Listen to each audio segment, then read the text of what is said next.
Jay here for Stretford Paddock. This is the Paper Talk. As you can see, we're in the studio, we're live, so get involved in the chat and the comments. We're going to be talking about all things Manchester United. We're going to be talking about Ruben Amorim, of course. We are the Ruben Amorim channel over the last week or so. That's how it feels anyway.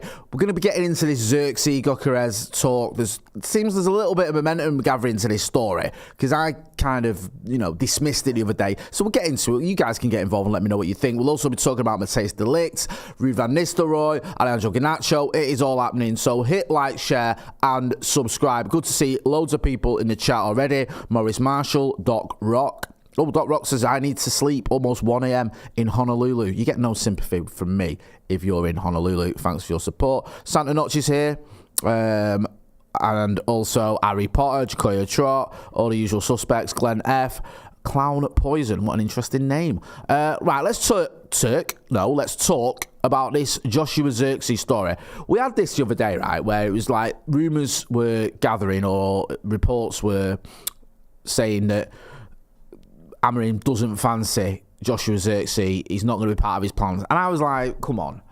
Amorim's been in the job for about 3 hours. I doubt very much he's already made his feelings clear about any of the players, and certainly not to the point where journalists have picked up on it and are now running stories that he's going, or that Zirkzee, is surplus to requirements. However, they're not going away, and there's been more today.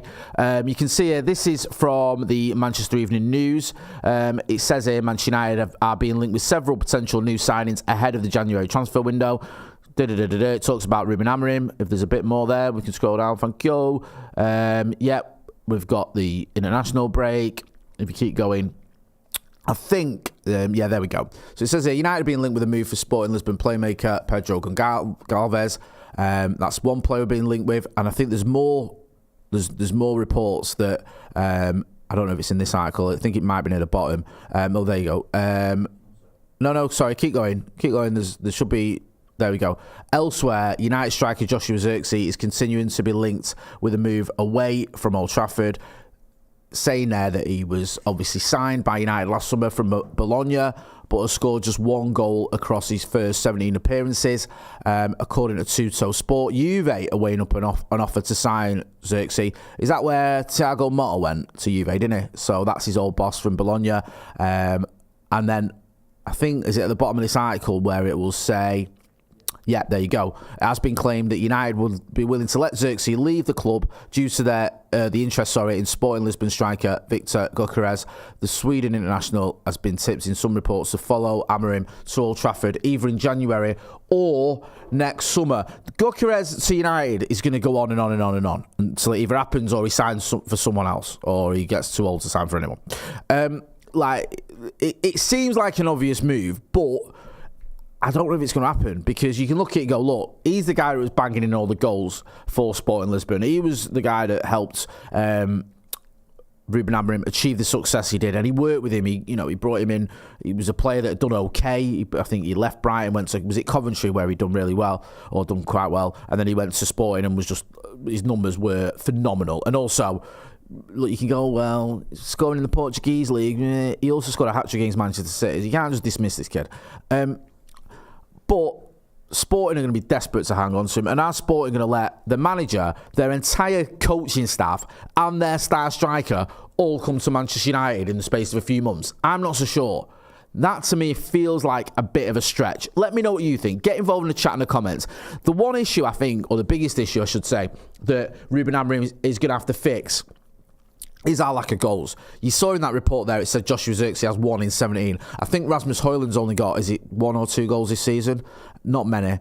Marcus Rashford's got 1 Premier League goal. I think the likes of Garnacho and Diallo, they've got a couple, I think. Not many. And I'm not having a dig at them, but obviously scoring goals has been an issue, and scoring goals via our strikers has been an issue. Joshua Zirkzee, it's early doors for him yet. I've been saying this. I've been saying, it's too soon to judge him. I've seen players who've come to Manchester United who've gone on to become legends, and I mean club legends, who struggled in the first season. It's a difficult club to come to, and this was under Fergie when we were winning loads of matches and had loads of possession and create loads of chances.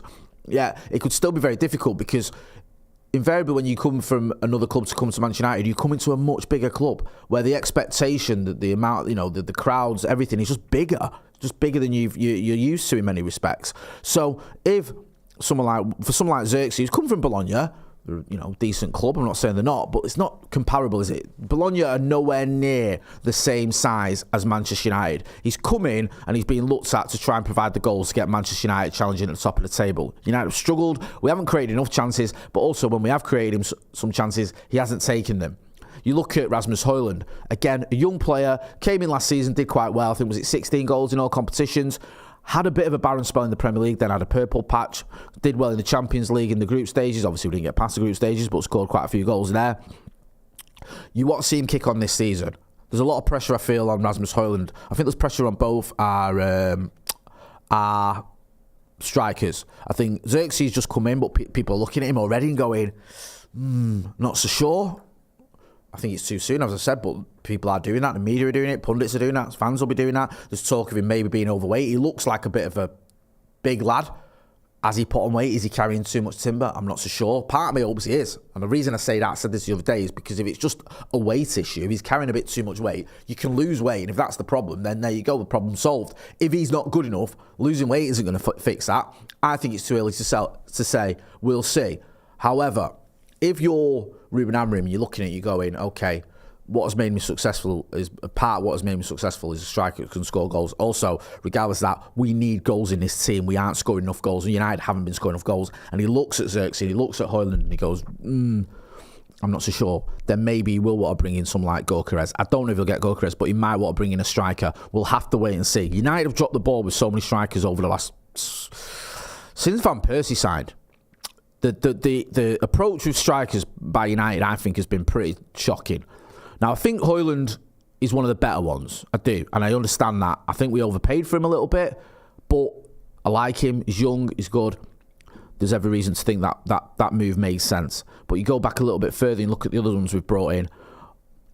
We were fighting on four fronts in Erik Ten Hag's first season, and in January we brought in Wout Weghorst. Now my missus absolutely loved Wout Weghorst, and he did relatively well in terms of performances. He didn't score in the Premier League. He didn't. He got 2 goals in all competitions. Not good enough in terms of his goal return, despite the fact he helps us finish third and win the Carabao. But you could see it in the FA Cup final. You want to bring on someone who's going to get you a goal, and he weren't that guy.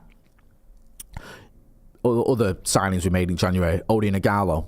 Love the kid in terms of his attitude, his social media, but was he good enough? Was he the player that was going to get us challenging at the top of the table, challenging the likes of Manchester City to win titles? No. And that's the player we brought in for Ole Gunnar Solskjaer when we needed more goals. The players or the strikers that were prolific were good, like Cristiano Ronaldo and Edinson Cavani, were at the tail end of their top level career. So it's been a problematic area for us, that striker position. Even the ones where you think it's a banker. Romelu Lukaku scored loads of goals at Everton. Was he 24 when he came to Manchester United? You think, right, he scored 17 Premier League goals, I think, before he arrived at Manchester United. He seems like an obvious choice. He seems like someone who can play in a Jose Mourinho's team, who has had success in the Premier League, who is relatively young, who can be a good striker for Manchester United, and for me, flattered to deceive. Now, you look at his numbers, 42 goals in 96 games. On paper, that was very good, but it was all fits and starts. 9 goals in his first 10 games, whatever it was. Then another 10 games where he scores 1. Poor performances against top-level opposition. I think he had 1 goal against the top 6 during his time at Manchester United, something like that. Setting up 2 goals for City in the derby, not good enough. So we've never quite fixed that problem of having a striker we can rely on post Sir Alex Ferguson. And even the ones we already had, where you look at it, you go, okay, can Chicharito be that guy? Can we still get a tune out of Robin Van Persie? How much, can we rely on Wayne Rooney? We've not really had it at the levels we had under Sir Alex Ferguson. Wayne Rooney obviously dropped a little bit deeper. Chicharito didn't get on with David Moyes. Danny Welbeck left. There was no one where you go, he's going to be that guy. It's a difficult one. Hopefully, Ruben Amorim can sort it. Hopefully, we can get a tune out of Zirkzee and Højlund, and we don't have to go into the transfer market. But if we do, I hope the club back in properly. There's also waiting in the wings as well. Chido will be mine. Very young, but very talented. He's one for the future, definitely. Nico says, Ruud should have stayed as a player. Matt Wick says, needs to be viewed as a double threat to really play his game, in my opinion. Glenn F says, Højlund, once he gets on his run, and he will be bagging 20 to 30 in the Prem alone. I hope you're right. I'm not saying you're wrong. I'm saying, for me, I don't know, if I'm being brutally honest. I've seen some good traits in him. I think he's got a great attitude. I think physically, He's second to none. He can mix it up with the best of him. He's not rapid, but he's not slow. And he can, he's got the height to get his head on things. In terms of his touch and his finishing. His finishing, he's had some goals. I think it was at the West Ham game in particular where that finish he can finish. Is he going to get you those 20 to 30 goals? I don't know. I hope he does. I'm just not sure. Stephanie Griffith says, players scoring multiple goals in games in Premier League games seems to be a huge issue. That's true. We don't seem to get players who are scoring 2 or 3, do we? Witterbird says, Rashford might perform now with Tyrell back. That's an interesting one. I think Rashford does benefit from having a proper left back alongside him, but Rashford needs to fix up, man. I've defended Marcus Rashford more than probably anyone, but his performances this season, I think, have been patchy at best, and it wasn't great the other day, was it? For the game against Leicester, and that's a game where he should be stepping up. He should be terrorising him, and he just didn't. So we need Marcus Rashford to sort it out, really. Kevin Aitchen says, morning, Jay. Watching this one from the hospital. United have officially broken my brain. Hopefully a good dose of Amorim will get me right. It's all happening. I like that joke. Henrik Strem says, waiting for Odion Igalo. Imagine. Go back in for him. Hit that like button, please, people. We've got over 700 people watching. Not even got 200 likes. Let's get to 200 likes. Smash a like, as they say. I'll tell you what else you can do as well. You can follow us on Blue Sky. We've joined the Blue Sky revolution. We're still on X or Twitter and Facebook and Instagram and all that, but I've just put a link into the chat if you want to follow us on Blue Sky, where a lot of people seem to be getting their content from, or just going over to, or having multiple platforms. That's one of them, so you can go and check us out. That's the pinned comment in the chat. Terence says, Rashford better start performing, or Jay's going to wait outside the stadium with a mic for him. No, I'm not that guy at all. Let's talk about Matthijs de Ligt. This is an opinion piece from Jack Flinham. They do this the Evening News, where they do like an opinion piece with a bit of news in it. It says it says Matthijs de Ligt shares a private Eric Ten Hag chat as Ruben Amorim Man United issue spotted. So we can scroll down what we're talking about here. It says Manchester United are in the early stages of a new era at the club as Ruben Amorim begins work at Carrington during the international break. And that's great. There's an advert in the way. In the meantime, some of the squad are still processing and being quizzed about Eric Ten Hag, with Matthijs de Ligt, the latest player, to give his reaction. You can see what he said. I think we've got a couple of quotes. I think we mentioned this the other day. But he says, a dismissal can always be quite hard. We discussed some things. I think he spoke to Eric Ten Hag. He brought me to Manchester. The goal was to achieve success together with Eric. He has not been very lucky. Yeah, you see what he says. It's a shame that it has to end like this. I think it's quite interesting because we've seen a different reaction, haven't we, from different players. We spoke about Bruno Fernandes last night on the live. You can get rid of that. On the live, he's been talking about Ruben Amorim.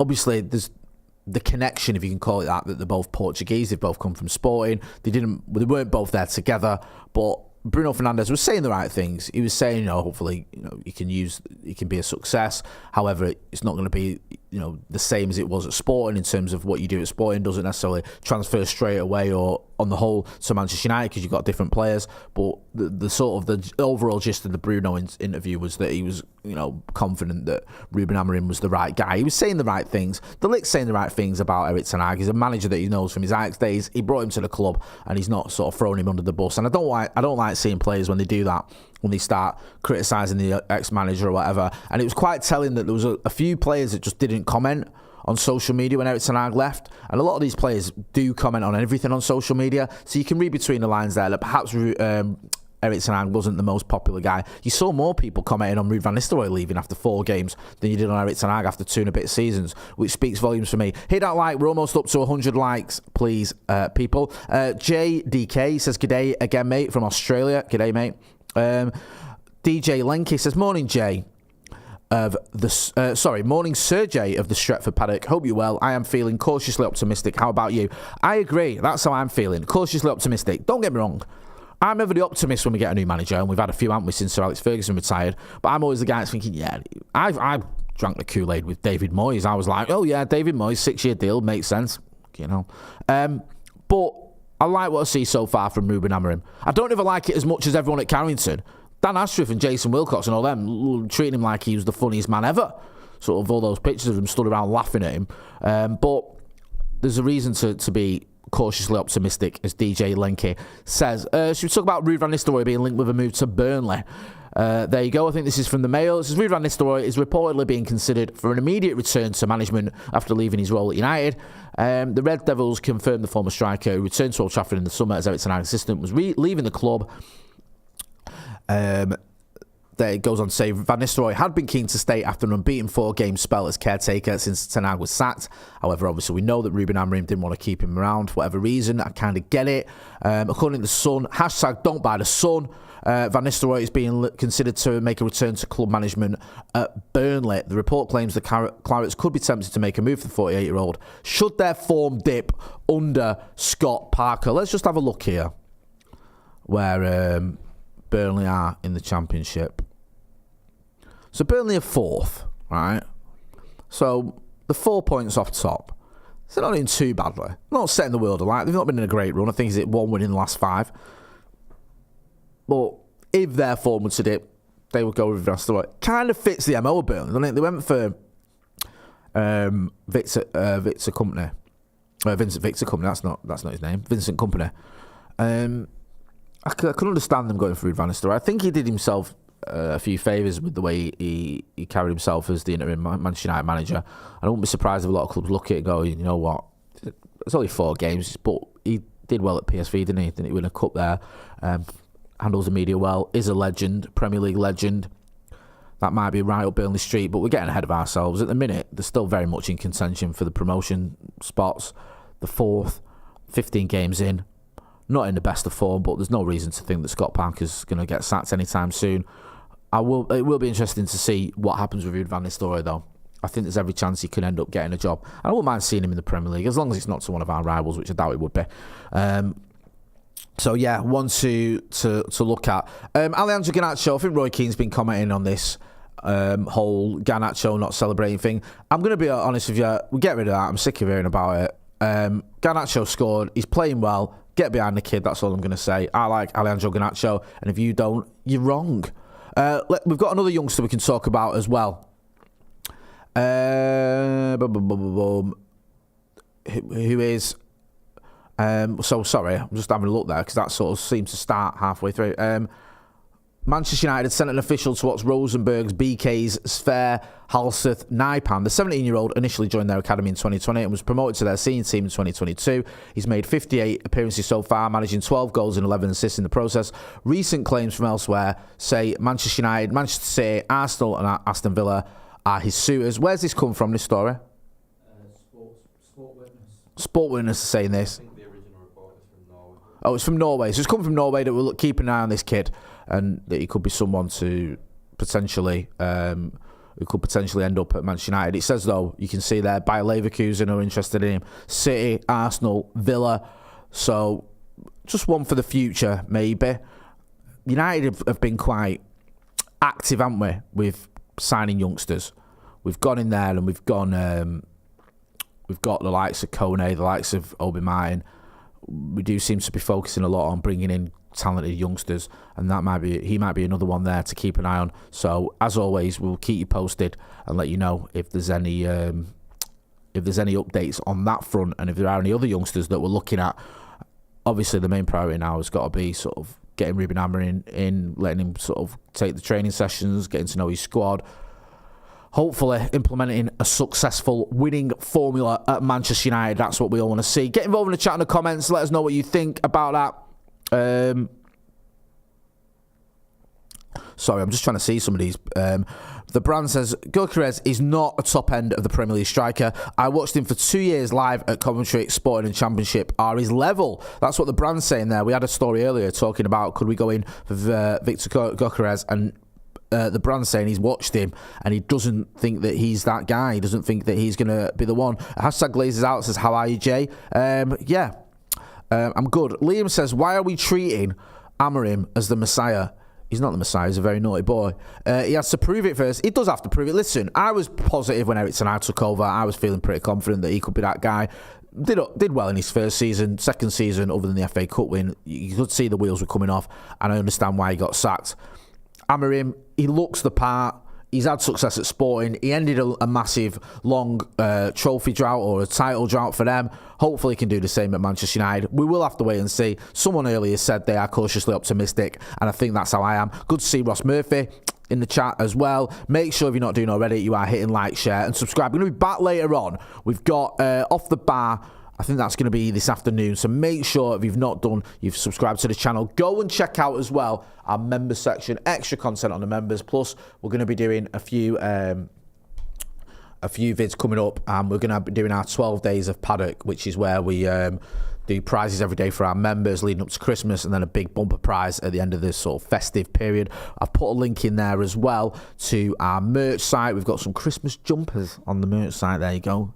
I've done a lot of plugging like the capitalist pig that I am. I'm going to leave it there. Make sure you're hitting like, share, and subscribe. I'm Jay Motty. This has been The Paper Talk. Thanks for watching.